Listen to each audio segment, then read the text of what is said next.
नमस्कार, आदाब। हर सितारा चांद के करीब नहीं होता, हंसने और हंसाने वाला कभी गरीब नहीं होता। अरे ये तो किस्मत है मृदुल तेरी, क्योंकि इतने चाहने वाले हर किसी को नसीब नहीं होता। तो আপনারা কেমন আছেন সবাই? আশা করছি সবাই ভালো আছেন। এবার আপনারা ভাবছেন হয়তো যে আমি কেমন আছি। আমি ভালো নেই খুব একটা।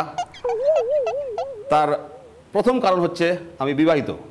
আমি আমার বউকে একটা কথা জিজ্ঞেস করেছিলাম যে বলো তো, যখনই হাজব্যান্ড ওয়াইফ পাশাপাশি দাঁড়িয়ে ছবি তোলে তখন সবসময় ওয়াইফ বাঁ দিকে দাঁড়ায় আর হাজব্যান্ড ডান দিকে দাঁড়ায়, তার কারণটা কি? তো আমার বউ বললো হ্যাঁ ঠিকই বলেছো, আমিও তাই দেখেছি। বিয়ের সময় যখন হাজব্যান্ড ওয়াইফ বর বউ পাশাপাশি দাঁড়ায় একই অবস্থা, বউ বাঁ দিকে বর ডান দিকে। ইভেন বিয়ের পরেও যখন দুজনে দাঁড়ায় সবসময় বউ বাঁ দিকে দাঁড়ায়।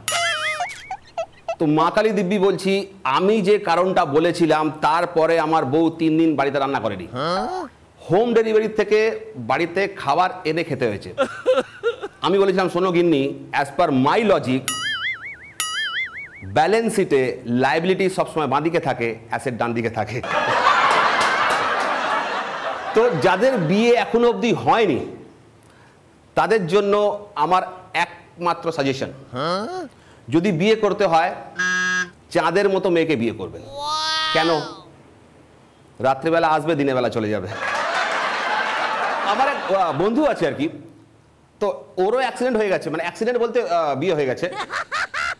তো বাইরে যখন সে হাঁটে বা যখন ঘুরে বেড়ায় তখন তার সিংহের মতো সাহস, মানে এরকম বুক ফুলিয়ে হাঁটে।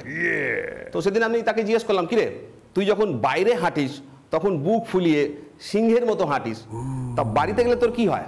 ওরা না মৃদুলদা আমি বাড়িতেও সিংহ। তাহলে তো বাড়িতে গেলে তোর হয়টা কি?